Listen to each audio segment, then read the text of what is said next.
कई बार लोग हमसे प्रश्न करते हैं कि महाराज क्या किए हुए कर्मों का फल भोगना पड़ता है। आज मैं आप लोगों से ही पूछना चाहता हूँ कि आप लोग क्या किए हुए कर्मों का फल भोगना चाहते हो। इस समय 99% 100 आउट ऑफ 99% लोग ये सोच रहे हैं कि हाँ, हम अपने किए हुए कर्मों का फल भोगना तो चाहते हैं, लेकिन केवल अपने अच्छे कर्मों का फल भोगना चाहते हैं, बुरे कर्मों का फल हम नहीं भोगना चाहते। और ऐसा मैं इसलिए कह रहा हूं क्योंकि आज व्यक्ति सुख तो चाहता है, दुख नहीं चाहता। और अच्छे कर्मों का जो फल होता है वो सुख होता है, और बुरे कर्म करने का फल दुख होता है।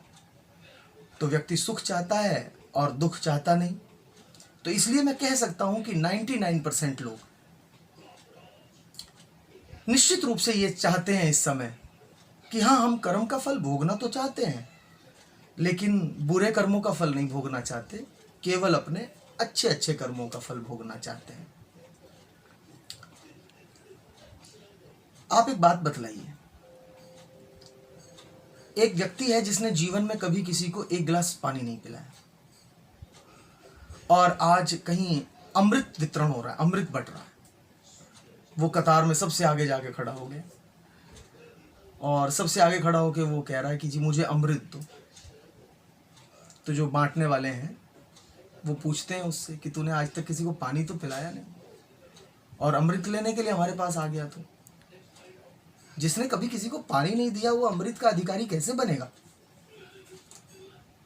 यह आप इस तरीके से भी समझ सकते हैं कि एक युवक है जिसने कभी 12th क्लास क्लियर नहीं की, 12वीं कक्षा उसने पास ही नहीं की, और वो कहता है मुझे तो डॉक्टर बनना है, और डॉक्टर भी एमडी बनना है, डीएम बनना है,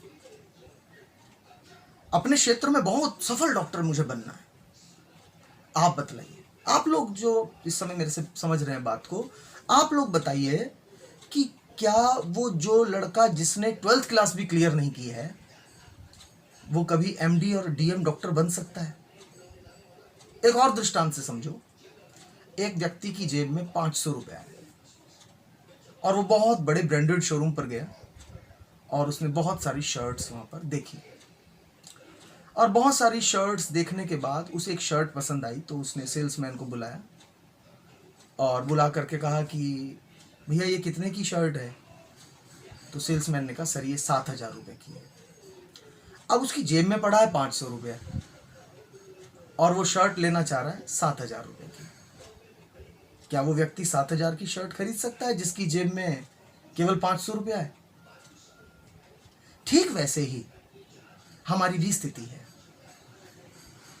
हमारी जेब में तो कर्म है बहुत तुच्छ, बहुत छोटे, और हम जो सामने वस्तु खरीदना चाहते हैं, जिस वस्तु को हम पाना चाहते हैं, वो फल है बहुत कीमती। हमारे कर्म तो हैं बिल्कुल नीचे गिरे हुए, और हम कह रहे हैं कि हमें फल बहुत अच्छे मिल जाए। तो वही स्थिति होगी जैसे एक लड़का जो 12वीं भी पास नहीं कर पा रहा है, 12th क्लास क्लियर नहीं कर पा रहा और डॉक्टर बनना चाह रहा है, जिसने कभी डॉक्टर बनने जैसी मेहनत ही नहीं करी है, डॉक्टर बनने के लिए जिसने कभी कर्म ही नहीं किया है। हमारी स्थिति वैसी है। हमारी स्थिति बिल्कुल उस व्यक्ति के जैसी है जो इस समय एक ब्रांडेड शोरूम पर खड़ा है, 7,000 की शर्ट पसंद करी हुई है, लेकिन जेब में 500 रुपया है। कर्म इतने अशुद्ध हैं, इतने अपवित्र हैं, और सामने नजर जो हमारी है वो बहुत उत्तम फल पर पड़ी है। आप लोग खुद सोचिए, खुद विचार करिए, क्या ये संभव है। श्री महाराज दशरथ जो भगवान श्री राम के पिता हुए, एक छोटा सा दृष्टांत समझना, उन्हें भी अपने जीवन में अपने कर्म का फल भोगना पड़ा। राम तो ईश्वर है, नारायण के अवतार हैं। अगर राम चाहते तो श्री राम ऐसा कह सकते थे कि हमारे पिता हैं और इनको केवल अच्छे अच्छे कर्मों का फल दीजिए, इनसे यदि कुछ अशुभ कर्म हो गया है तो उसका फल हमारे पिता को नहीं देना। पर ऐसा हुआ नहीं। राम के पिता महाराज दशरथ को भी अपने संपूर्ण कर्मों का फल भोगना पड़ा, और उसका एक छोटा सा उदाहरण है श्रवण कुमार का वध जो किया था, जो श्रवण कुमार की हत्या हुई थी भूले से। युवा अवस्था में श्रवण कुमार को मारा था और श्रवण कुमार के माता पिता ने दशरथ को शाप दिया था कि दशरथ, आज तूने हमारे पुत्र का हत्या की है, आज हमारे पुत्र का वियोग तेरे कारण हमसे हुआ है। एक दिन ऐसा आएगा, इस कर्म का फल तुझे भोगना पड़ेगा। तेरे 4 बेटे होंगे, लेकिन तेरे अंत समय में तेरा एक भी बेटा तेरे पास नहीं होगा। और जैसे आज अपने पुत्र श्रवण को बार बार याद करके हम अपने जीवन को समाप्त कर रहे हैं, तेरे कर्म तेरे सामने आएंगे और उस समय तू भी अपने पुत्र को याद करता हुआ, सिर पटकता हुआ अपने प्राण त्याग देगा, लेकिन तेरे पुत्र तेरे पास नहीं आ सकेंगे। तो राम के पिता को भी बंधुओं कर्म का फल भोगना पड़ा। एक और दृष्टांत समझिए। सुदामा कृष्ण का परम सखा हुआ और सुदामा और कृष्ण की मित्रता की आज मिसाल दी जाती है। एक समय गुरु माता ने सुदामा और कृष्ण को वन में भेजा कि जाओ, आश्रम में भोजन बनाने के लिए लकड़ी की आवश्यकता है, तो दोनों मित्र लकड़ियां काट के लाओ। चलने लगे तो गुरु माँ ने एक पोटली में चने बांध दिए। माँ ने कहा कि बच्चों, वन में जब लकड़ी काटने जाओगे तो भूख लगेगी, और जब भूख लगे तो तुम ये चने खा लेना, पेट भर लेना। अब कृष्ण और सुदामा वन में आ गए। सुदामा को कृष्ण ने कहा कि मित्र तू बैठ, मैं लकड़ियां काट लाता हूं। भगवान कृष्ण लकड़ी काटने के लिए गए और पीछे बैठे बैठे सुदामा को भूख लगी।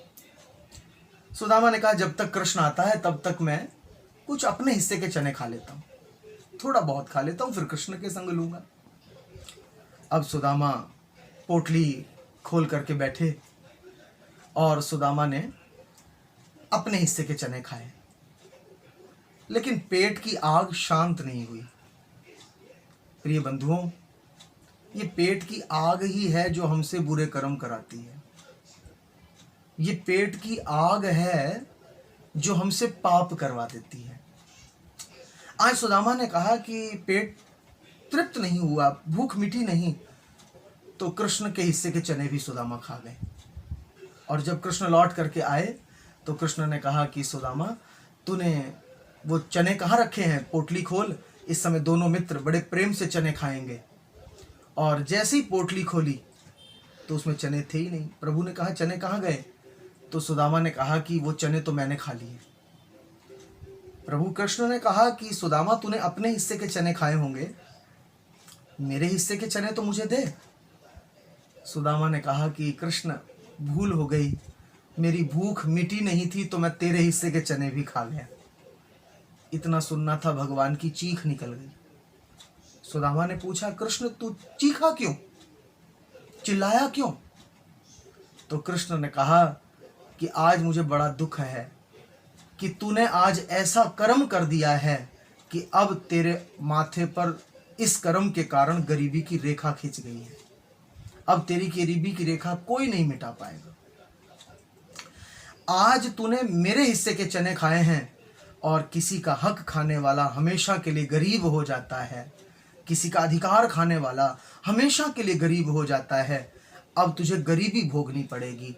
और कृष्ण का वो परम मित्र सुदामा था, जिसको वो एक मुट्ठी कृष्ण का हक हिस्सा चने खाने के कारण अपने जीवन में कितनी गरीबी और कितना कष्ट भोगना पड़ा था, ये कथाओं में आप लोगों ने बहुत सुना देखा है।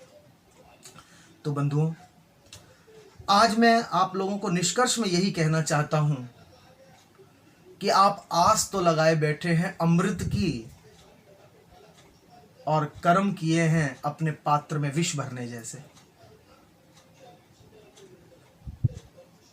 अमृत चाहिए तो कर्म भी वैसे ही करने होंगे, और यदि कर्म निम्न होंगे,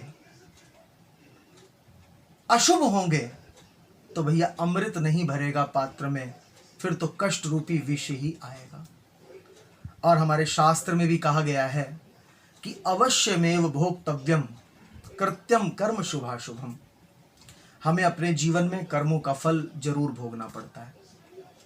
चाहे वो कर्म शुभ हो अथवा अशुभ हो।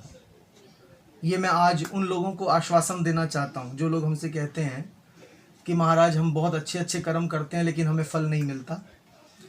तो आज शास्त्र के माध्यम से मैं उनसे ये कहना चाहता हूँ कि अवश्यमेव भोक्तव्यम, अवश्यमेव तुम्हें तुम्हारे किए हुए कर्म का फल मिलेगा। ये तुम्हारे लिए एक आश्वासन है। तुमने जो अच्छे कर्म किए हैं उसका फल एक ना एक दिन तुम्हारे सामने जरूर आएगा किसी ना किसी रूप में। कृत्य कर्म शुभाशुभम, शुभ अथवा तो अशुभ। और उन लोगों को मैं चेतावनी देना चाहता हूं जो अशुभ कर्म करते हैं, बुरे कर्म करते हैं।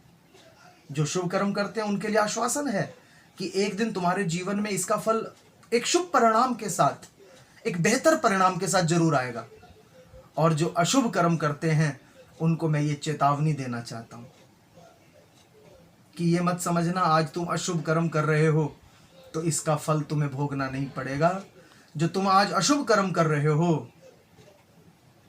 कहीं ना कहीं किसी ना किसी रूप में वो अशुभ कर्म का फल भी तुम्हें भोगना पड़ेगा। जो शुभ कर्म करके रोते हैं, परेशान होते हैं कि जी हमें फल नहीं मिल रहा, तो उनके लिए आश्वासन है अवश्यमेव भोक्तव्यम। और जो अशुभ कर्म करते हुए सोचते नहीं है, जिनके मन में विचार नहीं आता है, उन व्यक्तियों के लिए चेतावनी है कि तुम्हें अपने किए हुए कर्म का फल जरूर मिलेगा। इसलिए बड़ी सावधानी से करना कर्मों को। कई लोग हमसे कहते हैं कि महाराज एक ही जन्म में मिल जाएगा या फिर किसी और जन्म में भी कर्म का फल मिल सकता है। ना भुक्तम शीयते कर्म कल्प कोटि शतैरपि। जिस कर्म का फल तुम इस जन्म में नहीं भोग सकोगे, ना भुक्तम शीयते कर्म, जिस कर्म का फल तुम इस जन्म में नहीं भोग सकोगे वो क्षीण नहीं होगा। बोले फिर कब फल भोगना पड़ेगा? बोले सैकड़ों जन्म भी लोगे तो भी उस कर्म के फल को भोगने से बच नहीं सकोगे। सैकड़ों जन्म लेने के बाद भी उस कर्म के फल से बच नहीं सकोगे। इसलिए बंधुओं, आज के इस वीडियो से मैं आपको केवल यही एक संदेश देना चाहता हूं कि आप अपने कर्मों को शुभ कीजिए, क्योंकि शुभ और अशुभ दोनों कर्मों का फल मिलता है। शुभ कर्म का फल हमें सुख के रूप में मिलता है और अशुभ कर्म का फल हमें दुख के रूप में मिलता है। बंधुओं,